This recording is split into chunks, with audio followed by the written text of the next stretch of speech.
এই অত্যাচারের বিরুদ্ধে যাতে পুলিশ প্রশাসন, ত্রিপুরা আইন ব্যবস্থা, মানবাধিকার কমিশন সবাই যাতে আমার সাহায্য করে। ছোট্ট ছোট্ট বাচ্চারা যাতে আইন পায়, আমরা পরিবারের থেকে যাতে সবাই আইন পায়।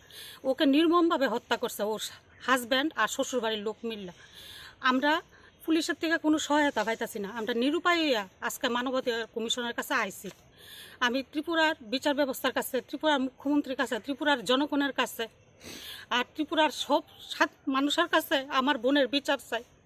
জনগণ যাতে এমন একটা খুনি যে প্রকাশ্যে ঘুরা বেড়াইতেছে, হেরে কেমনে আশ্রয় দিছে এতদিন পর্যন্ত, সে কেমনে আশ্রয় ফেরিছে। আর মেলাঘর থানার পুলিশ আমরা লোকে খুব খারাপ ব্যবহার করে। আমার বোনের মেয়ের সঙ্গে একটা ওমেন একটা পুলিশের চাকরি করে, তাই না 2 দিন খারাপ ব্যবহার করছে, অনেক দিন করছে, ওসি খারাপ ব্যবহার করছে আমরা লোকে। আমার বোন বলে কথাই কইছে না। আমরা ওই টাইমে কি রেকর্ড রাখার টাইম, আমার বোনেরা 2 দিকে বাইন্দা রাখছে, পায়া বাইন্দা রাখছে। আমি আমার ছোট বোন মিল্লা করছি, ওষুধ লিয়ে দৌড়াদৌড়ি করতেছি না, ওর অক্সিজেন মাস্ক ধরে রাখুন না, স্যালাইনের এটা ধরে রাখুন না, আমরা রেকর্ড করুন। আমরা তোমরা কি দেখছো? কেউ দেখছে না, কথা কইছে না। আমরা কই না, অনেক মানুষ দেখছে। তারা চিনো দেবাশিস সাহা কইছে তাইনের লোক আমার তর্কাতর্কি হয়েছে, তাই না আমরা অনেক দিন ঘুরাইছে।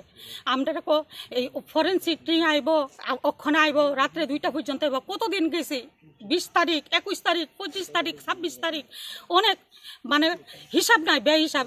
তারা এফআইআর লো না, এমন এফআইআর লইতাম না, ইংলিশে এফআইআর লইতাম না, আমরার মতো লইতেইব, নাহলে এফআইআর লইতাম না।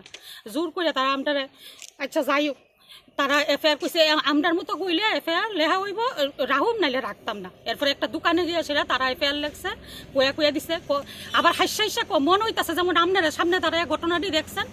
আমরা কইছি এইটা করছে, আরও তো জানানি হয়েছে। আপনারা যেমন সামনে আসছিলেন এমন কইরা কইতেছে, তারা আমরার মতো কইলেই লমু নাইলে লইতাম না। এরপরে আমরা এফআইআর একটা দোকান থেকে আয়া বাংলাতে, এরপরে এটা লেগে আবার টাকাও লইছে। আর আমরা যে নিজে দিছি যে ঘটনাটা হয়েছে, এটা তারা লইতে চাইছে না। এটা লইতাম না।